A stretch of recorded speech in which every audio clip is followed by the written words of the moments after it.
Alright, today we're going to be trying something different, just a little, see if it catches on, because as far as I know, no one's really done this.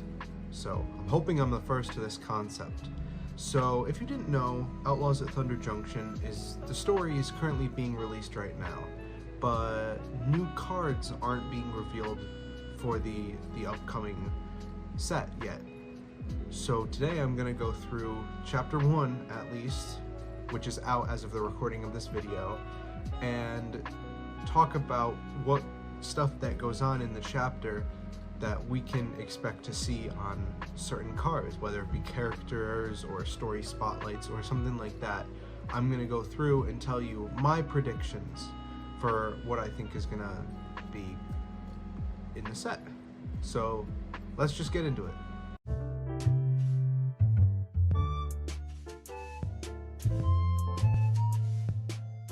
The story starts with a man named Archie who is hired by a company named Sterling to be a part of a trade, to have something to do with the Omen Paths. Now, the Omen Paths were something that have been out in the open in the world for like a year now, since March of the Machine. But this is the first time where we've actually seen it have like a cultural impact. Before we just have them showing up, and I guess Niv Mizzet had that epilogue where he was like, I'm working on the thing to make Ravnica a big deal now. But other than that, like, we have not seen other, like, the average everyday citizen interacting with them unless you count Kellen. And so the opening scene, to show how the Omen Paths are infecting everyday life, I wouldn't be surprised if they throw a story spotlight in for that. And since it's a trade, I wouldn't be surprised if it's an exchange control of two creatures, maybe mono blue. Just a small little thing. And after that, we fast forward a little bit, a few paragraphs, and the main antagonist shows up named Akul. And in the story, they show a picture of him, which pretty much means he's getting a card. And they haven't shown anything much about him except for the fact that he's like a really menacing dude, that like just straight up a bad dude, no redemption qualities whatsoever. So he's probably gonna be Rakdos, fire breather, yeah, probably. He's a scorpion dragon by the looks of things. I mean, he's a dragon, but he's got a scorpion tail, scorpion legs. His face is kind of reminiscent of one. So I wouldn't be surprised if we get one for him, as well as maybe a story spotlight of him destroying the carriage like he does in the story. And then, pretty much right after that incident occurs, we run into a character named Annie and her horse Fortune, which is interesting, some semblance of interesting. She has the ability to detect illusions, which I'm interesting to see how they can transfer that onto a card if they haven't already. I don't know which characters can see illusions, which ones can't, but as far as I know, this is the first. But I don't know. So they showed art for her in the images for the story, so she's definitely getting a card. I have no clue what she'd do, because honestly all she's done in the story so far is talk, but just judging on the way she looks and the mannerisms about her, I wouldn't be surprised if she ends up being Boros or Jeskai or Mardu, or one of those two, but at least red and white I think is how they're gonna run with her. And as far as Fortune goes, they have a new feature coming out. As far as I know, it was leaked, but I don't want to cover leaks. I only want to cover confirmations. But supposedly they leaked a new mount feature, which is essentially just crewing creatures instead of vehicles.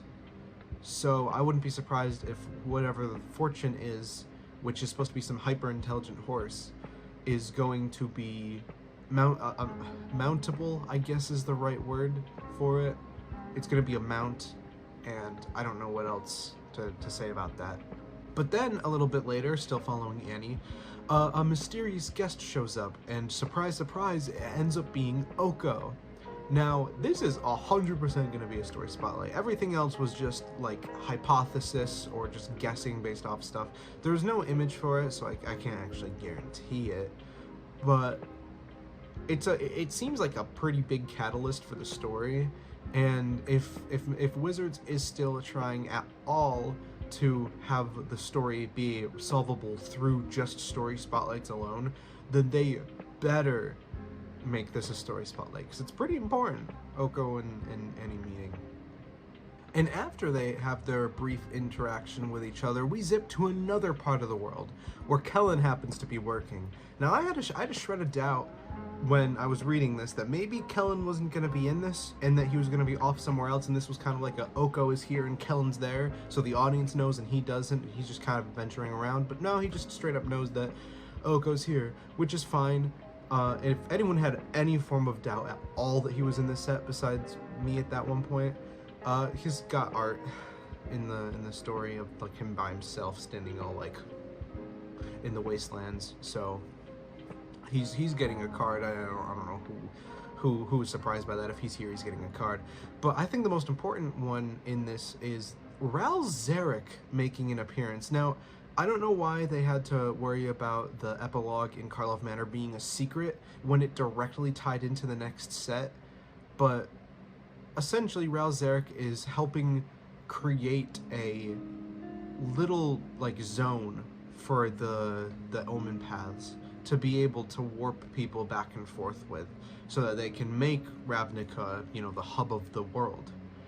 And that in itself will probably be a story spotlight, with Kellen and Ral working together, and Ral seems like he's going to be a very important part of this journey.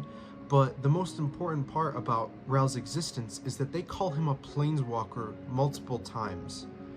And I already covered a video where we talk about Oko's planeswalker. He's literally the thumbnail.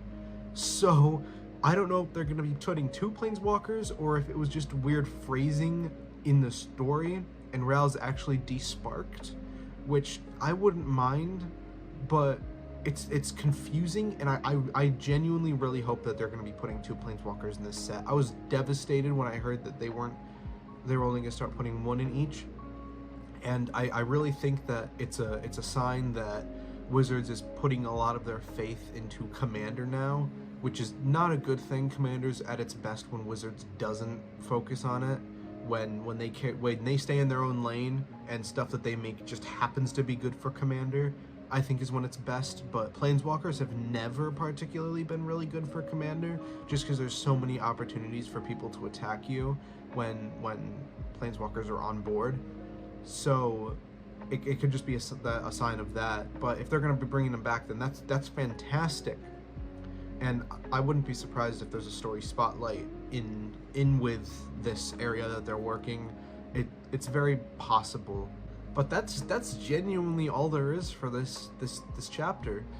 It was really just a lot of setup and introduction, so it's hard to say whether any of this stuff will be important. It doesn't seem like the Omen port that Ral Zarek is working on for Ravnica is gonna be like in an art at all.